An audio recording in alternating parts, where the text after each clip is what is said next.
नमस्कार बंधुरा बेनामी रान्नाघरे आपनादेर स्वागत। आज आमी आपनादेर करे देखाबो चिकेनेर एकटा रेसिपि चिकेन स्टिउ। एर जन्य आमी एखाने नियेछि 250 ग्राम मुरगिर मांस। आमी 3टे आलूके 2 टुकरो करे केटे आमी 6 टुकरो आलू निये नियेछि। एर संगे निये नियेछि एकटु गाजर और एकटु पेঁপে। रान्नाटा एबार शुरू करब। प्रथमे आमी गैसटाके अन करछि। रान्नाटा आमी प्रेसार कुकारेई करब। तार जन्य आमी प्रथमे एखाने गैस अन करे एखाने आमी एकटा प्रेसार कुकार निये नियेछि। एर मध्ये आमी दिये दिচ্ছি 1 टेबिल चामच सादा तेल। এই রান্নাটা আমি পুরোটাই বাটারেই করব, কিন্তু প্রথমে সাদা তেল দিয়েছি। তারও একটা কারণ আছে, কেননা আমি যদি সরাসরি কুকারের মধ্যে এই বাটারটা দিয়ে দিতাম তাহলে কি হতো, বাটারটা পুরো সঙ্গে সঙ্গেই কালো হয়ে যেত। যার জন্য তো আমি প্রথমে 1 টেবিল চামচ সাদা তেল দিয়ে দিয়েছি। এবার আমি এর মধ্যে দিয়ে দিচ্ছি বাটার। আমি 1 টেবিল চামচ নিয়ে নিয়েছি এখানে বাটার। এবার আমি এর মধ্যে দিয়ে দিচ্ছি কেটে রাখা আলু।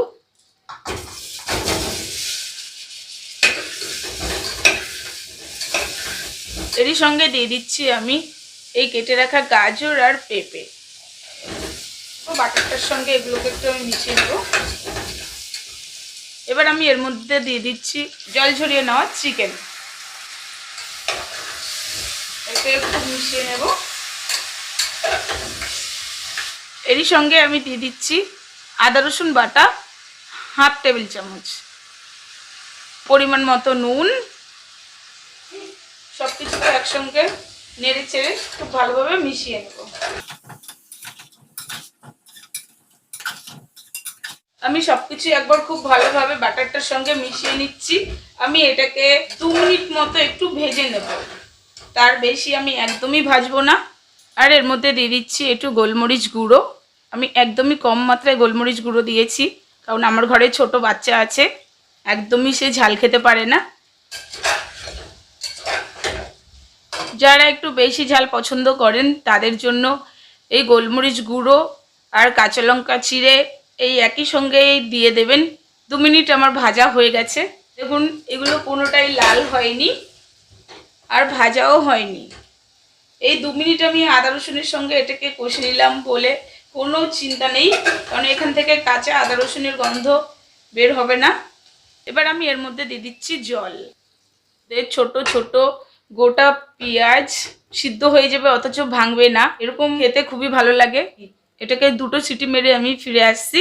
তারপরে আমি দেখাচ্ছি যে কি করে পেঁয়াজটা সিদ্ধও হয়ে যাবে অথচ একটুও ভাঙবে না। তো বন্ধুরা 2টো সিটি হয়ে গেছে। একটু সময় অপেক্ষা করব ঠান্ডা হয়ে যাওয়া পর্যন্ত। এই রান্নাতে আমি কোনো রকম হলুদ দেব না। কাঁচা লঙ্কা দেওয়াতে একটু কালার চেঞ্জ হবে, খুব একটা দেখা যাবে না। এটা আপনারা ঘরে একবার করে দেখতে পারেন। দেখি ঠান্ডা হয়েছে কি। হ্যাঁ, ঠান্ডা হয়ে গেছে। এবার আমি একবার খুলে দেখে নেব। দেখুন বাটারটা উপরে ভেসে উঠেছে। আলুটাও আমার মোটামুটি সিদ্ধই হয়ে গেছে। আমি এখানে ছোট ছোট 4টে পেঁয়াজ নিয়ে নিয়েছি। আমার পেঁয়াজটা খেতে খুবই ভালো লাগে, আপনারাও দেখবেন খুবই ভালোই লাগবে। এই পেঁয়াজটা যাতে সিদ্ধ হয়ে যায়, আবার গলেও না যায়, ভেঙে না যায়, তার জন্যে আমি দিয়ে দিয়েছি 2টো সিটি মেরে নেওয়ার পরে। কুকারটা ঠান্ডা হয়ে গেছে, তারপরে আমি পেঁয়াজ দিয়ে দিয়েছি।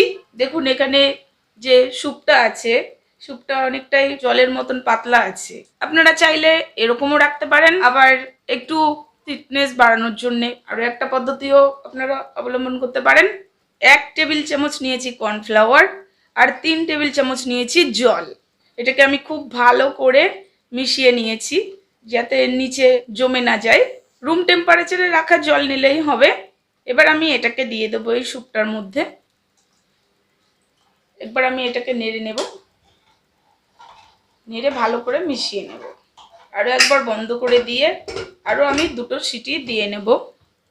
তো বন্ধুরা আমার এই ভিডিওটা আপনাদের কেমন লেগেছে কমেন্ট করে অবশ্যই জানাতে ভুলবেন না।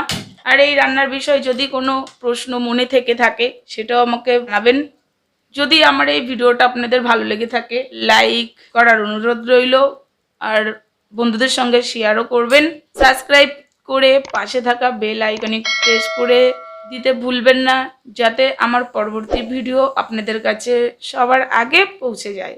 খুবই অল্প সময়ে, খুবই কম খরচে, খুবই কম উপকরণে এই রেসিপিটা তৈরি হয়ে গেল। আপনারা রুটি বা পাউরুটির সঙ্গেও পরিবেশন করতে পারেন। আর এতটা সময় আমার পাশে থাকার জন্যে আপনাদের অনেক অনেক ধন্যবাদ।